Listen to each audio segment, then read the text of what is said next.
Hi Tiffany, my name's Craig with West Coast Connects, and in this quick video I'm going to go over a few tips and tricks that you could start doing with your business website to help bring in more customers to your company. So, if at the end of this video you've liked what you've heard and you can see the tips and tricks that we have and want to hear what else we can offer, just go ahead and respond to this email or shoot us a quick call and we'll get back to you to set up a more in-depth meeting. Without further ado, let's dive right into it. So I will just say I tried to use your URL link multiple times and I keep getting this error establishing a database connection. Could be on my end, could be on your end, I'm not sure, but something to look into just to make sure that not everyone is having this error.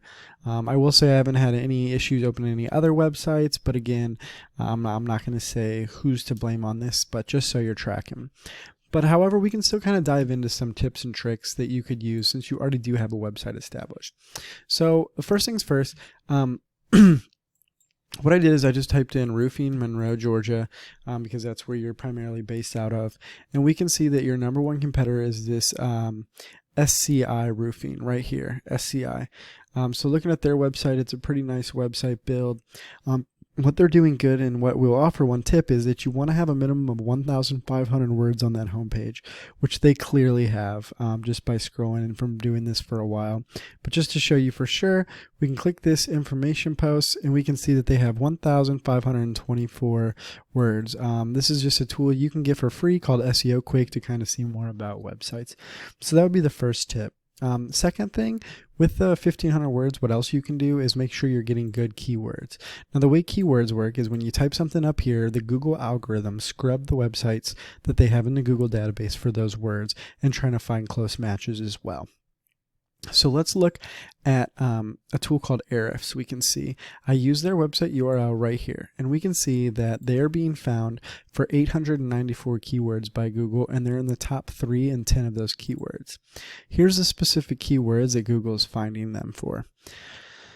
You can see they're in the number 1 position for just which side of fence should face me, which is just a Google search, but let's look more deeply. We have SCI roofing, 200 searches a month. SCI construction, 450.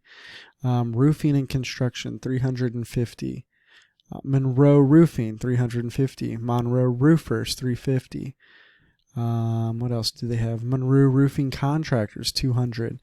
So as you can see, this all starts to add up, and this is how many searches are done for this exact keyword phrase a month. So you can see just how many customers. So if you're on the first page of Google, you're going to get a lot of these clicks. Statistically speaking, Google released that more than 80% of people don't scroll past the first page of Google when they're looking for a service.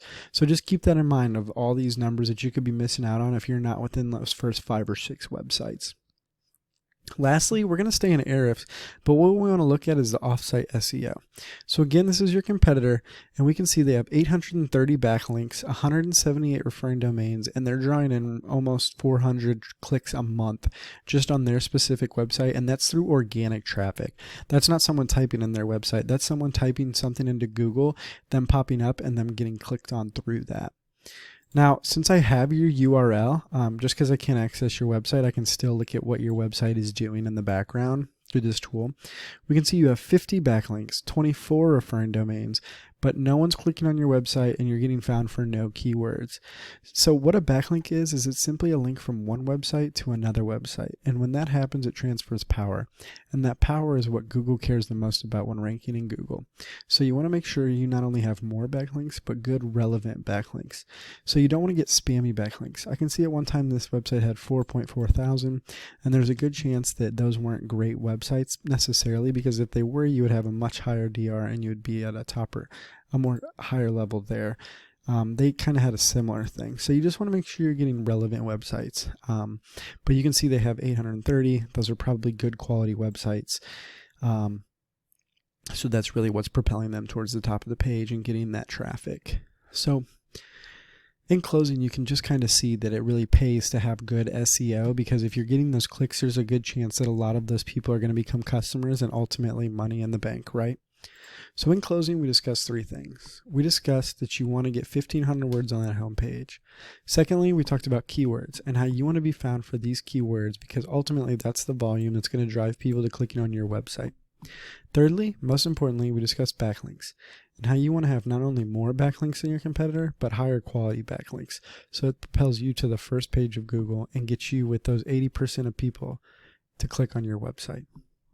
Now, if you like what you've heard or you want to hear what else we have to offer, just go ahead and shoot me an email back or call us, and we will simply set up a meeting to talk more in depth. I look forward to hearing from you. Have a good day.